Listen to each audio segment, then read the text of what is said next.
me insultó, me humilló, me violó, me quemó, me pegó. Vas perdonando hasta que pierdes tu dignidad, tu autoestima, tu personalidad y lo pierdes absolutamente todo. A mí me había anulado tanto que me daba igual que me matara, si es que ya estaba muerta.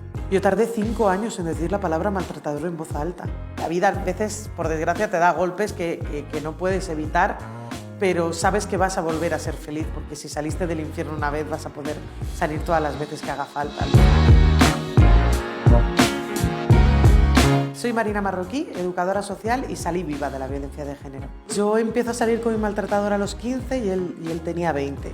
Creo que es casi imposible no enamorarte de un maltratador porque se disfrazan de la persona que quieras en ese momento. Yo a los 15 era muy lista, si hubiera venido y hubiera dicho hola, me llamo Paco Zasca, pues no hubiera salido con él. O sea, las relaciones de violencia de género no son así. Te hace detalles, te recoge del instituto, te envía mensajes de buenos días princesa todas las mañanas. Un maltratador no es un garrulo, mi maltratador era voluntario de ONGs, de protección civil y cruzaba a todas las abuelicas de la calle. Al principio lo hacen de una manera muy sutil, yo creo que casi imperceptible. Tenía 15 años y los fines de semana pues me gustaba lo que te gusta a los 15 años, ponerte escote y maquillarte como una puerta. Tardé como un par de meses en dejar de maquillarme y ahora pensándolo utilicé una estrategia muy sencilla. Cuando iba súper mona de la muerte, maquillada, pues ese día estaba frío, distante, no te decía nada y por mucho que le preguntabas ¿estás bien? Sí, yo estoy normal. Y después un día que vas con sudadera, deportivo o psicoleta, estás siempre diciéndote lo guapa que estás, lo feliz que es a tu lado y ese día es increíble y vas al cine y os reís y es maravilloso.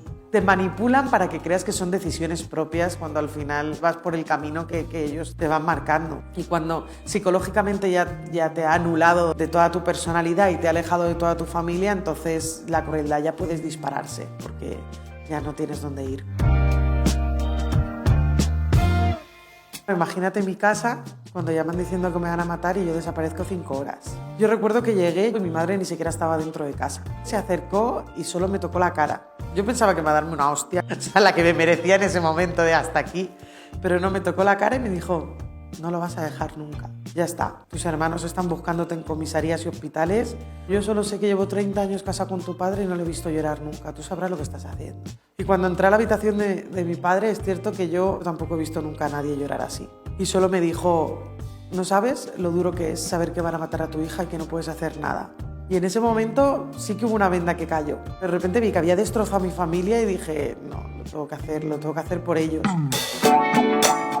La gente se cree que es más duro vivir la violencia de género que superarla. Es mucho más difícil sobrevivir a ella. Al final el síndrome de mujer maltratada es esa venda que te protege emocionalmente. No quieres creer que él sea malo, quieres creer que cambiará.